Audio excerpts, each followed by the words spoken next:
How's it guys, Munash here, and continuing with the Red Goblin with Odin showcase, today we have an Abyss Iron Man Infinity War solo with the 5-star Red Goblin without any boosts, suicides, but a whole lot of synergies. So this is more of a fun or interesting showcase than a practical fight.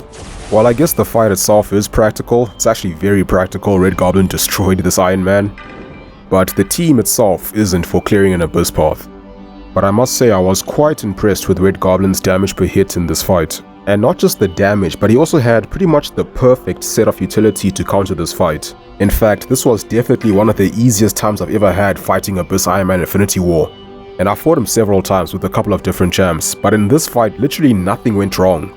Everything went exactly as planned. I didn't get hit, I didn't see an auto block, I don't think I even saw an evade, and that last 15%, which is definitely the most difficult part of the fight, was pretty easy with Red Goblin. In fact, that was actually the easiest part of the fight because that's when you have permanent frenzy. So he just tore through it very comfortably. In fact, it's almost like nothing changed because I just carried on doing the exact same thing and there was nothing Tony could do about it. He couldn't auto block because I kept on armor breaking him, which means he also couldn't trigger the power gain. And even if I couldn't armor break him, he still wouldn't be able to auto block because I have the True Sense buff, which bypasses auto block and miss. And after throwing a special 3 with Red Goblin, or if you end your combo with a light attack and then throw any special attack, you will gain an energized buff, which will allow you to place a power drain debuff with your heavy attack. So that's even more utility for this fight, which can allow you to play a bit more aggressively and not have to bait that many special attacks. But I didn't bother with the energized, the fight is easy enough without it, so I just went with aptitude and then furies after that. So now I'm throwing the first special 3 of this fight and that basically completes the rotation, if you can even call it that, because it's just parry heavy, special 3. So it's quite similar to using Magneto in Abyss.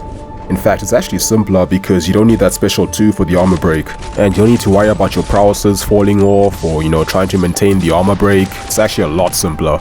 I guess it's more like using Weapon X, but less stressful since you don't have to worry about your bleeds falling off as well. So now we're in Frenzy and the incinerate damage from the heavy attacks is pretty nice. It's nothing crazy or game-breakingly OP, but it's a very good amount of damage off of a 2-hit heavy attack. Quite similar to Domino with her Trinity, although Robbie doesn't require or rely on crit RNG, and his incinerates last a bit longer, so the damage is also more consistent.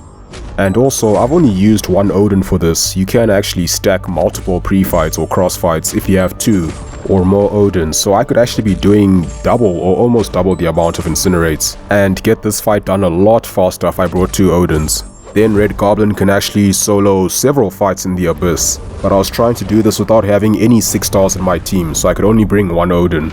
So yeah, that's basically it. I could spend a bit more time talking about the fight, but it's a very straightforward fight as long as you can reparry. Or I could talk more about the individual crossfights, what implications or effect they might have on the contest overall, or just my overall thoughts on them in more detail, instead of just saying I think they're great. Or I could just carry on rambling on or talk about something completely unrelated to this video. But I think I'm just gonna move on to the next one since this is a pretty straightforward fight. Also, I just heard that Cam and Legacy have already done showcases on Red Goblin in Abyss with the Odin pre-fights. So this video isn't really that unique anymore. I probably should have made it yesterday when I actually did the fight, but I just didn't have time. Really not an issue though, I'm still gonna release this. I just thought I was the only one in CCP who actually uses Red Goblin. But anyway, that's gonna be it for this video. I hope you guys found it interesting. Thank you for watching, have a wonderful day, and I'll see you soon.